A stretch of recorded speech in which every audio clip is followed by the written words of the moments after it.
Alright, good evening folks, it's Enforcer Matt and welcome back to another Short War video, and today we have massive news that Ukraine's conducted yet another deep strike into Russian territory, taking out an oil refinery right outside of Moscow, and that facility is severely damaged and it's on fire currently. And we also have video evidence that Ukraine has struck a Russian training facility, a pretty large one, on the grounds of occupied Ukraine, and there are reportedly a lot of Russian casualties from that. But with that, let's go ahead and jump right into our first article of the day, which goes to OSINT Technical. And in this post, we can see Ukrainian forces carried out yet another successful drone attack deep into Russia this evening, with multiple attack UAVs hitting near Rosneft's Ryazan oil refinery, and the refinery is now burning. And we do have video evidence of this, so let's take a look at the video and see how bad the damage actually is.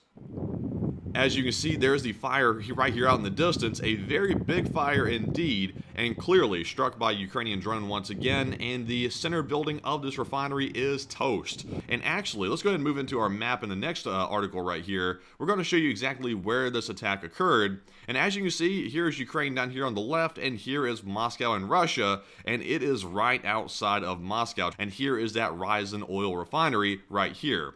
It is in between sort of Moscow and also Samara, which is right down here as well, but it's more closer to Moscow, so hitting pretty close to home when it comes to these drone attacks by Ukraine. But with that, we're moving into our next article here, which goes to null reports. And we are getting word that reportedly 3 ATACMS cluster missiles, which were provided by the United States, have hit a Russian training ground in Kuban, occupied Luhansk region, and we do have a video here showing those attacks. Sadly, I'm not going to be able to show the video in its entirety because we would get age restricted. However, this video does show ATACMS missiles coming in and it causing some severe Russian casualties at this training field right here in Kuban. And it seems like the Russians' position has definitely been exposed, and now that Ukraine has these missiles and the capability to hit them, they are taking that opportunity in full, and that video definitely proved that. And if you want to see it, you can go to our Twitter page to take a look at that video. But moving on here to our next one, we have a post from Blaskavka. And in this post, we can see a Russian truck with ammunition allegedly burning down in the temporarily occupied Luhansk region, says Russian media. And this just happens to be around the same area where that training field was attacked by Ukraine with those ATACMS cluster missiles. And the Russian Telegram channels were absolutely lit up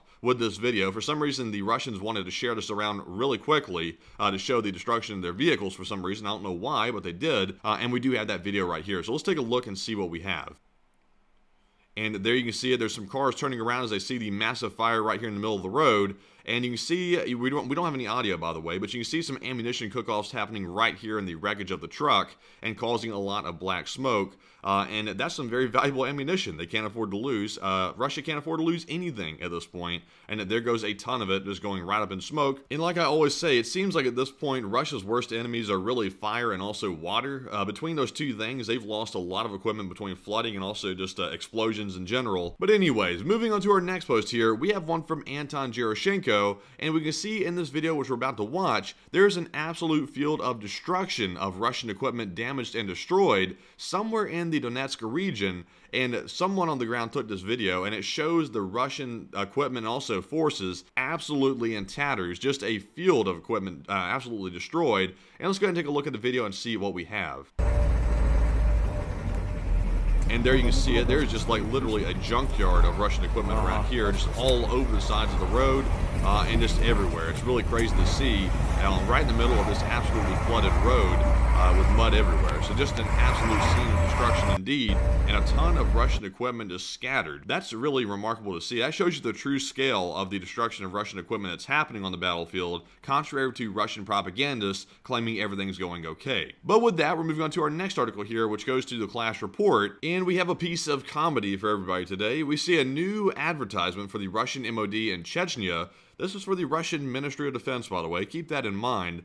In this advertisement, Adam Kadyrov, who's the 16-year-old son of Ramzan Kadyrov, rants about the choice of a real man as a 16-year-old boy. So let's take a look at this picture here, and you can see the advertisement. Here is the kid, 16 years old, holding a rifle, I'm assuming with probably no bullets in it, but he is here posing in this propaganda photo, telling the 40-year-old men and also the older men as well about how it is to be a real man at 16 years old. So This is really just an insult to the Russian people to even put this up, and really just shows you how less serious the government really takes the Russian people. Putin does not care, and even this indicates just pure stupidity They don't care how the Russian people view any of this stuff. It's just all for the propaganda image and also inflating the ego of Kadyrov and his whole family. Kind of funny, but also at the same time kind of cringy. But moving on to our next post here, we have one from the Kyiv Post. And in this one we can see, in the United States, plans are currently underway to replace every Bradley infantry fighting vehicle transferred to Ukraine with a new version equipped with active protection systems, as reported by the Program Executive Office of Ground Combat Systems on Facebook. That's a hell of a name to pronounce, by the way. But we're getting word that the Bradleys are being transferred to Ukraine with this new system here. So that is very positive to hear, and I think that active protection system will be a massive help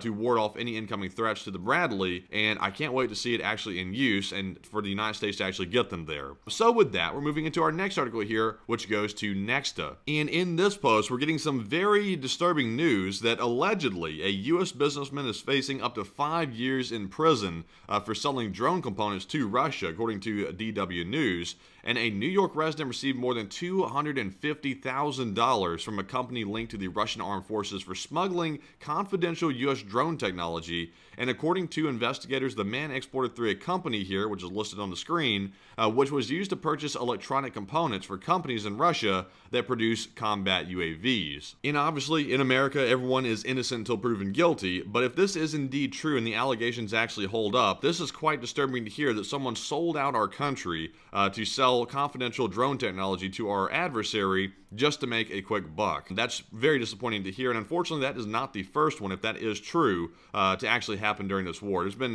defections and also traitorism going on pretty much everywhere, and it's not as widespread as I think the Russians' situation is, but it is still existing, and unfortunately we do have to root that out because we can't have that happening. But anyways, moving on to our next post here, we have one from the Kyiv Post, and in this one we can see the U.S. Senate has now approved on Tuesday legislation to bar imports of Russian uranium, reports Reuters News, and the legislation would ban the imports 90 days after enactment, and the bill also frees up $2.7 billion passed in previous legislation to build out the domestic uranium industry. And there really isn't much to say about this one. We should not be buying Russian uranium. That's just common sense. We're basically at a proxy war with Russia at this point in Ukraine. So, you know, we shouldn't be buying their uranium. That's pretty simple. It's about time they pass this, and also it's about time we find a new source of uranium instead of buying stuff from our enemies. And that goes for not just Russia, but also China too. But anyways, moving on to our next post here, we have one from First Squawk. And we can see here that according to the U.S. State Department,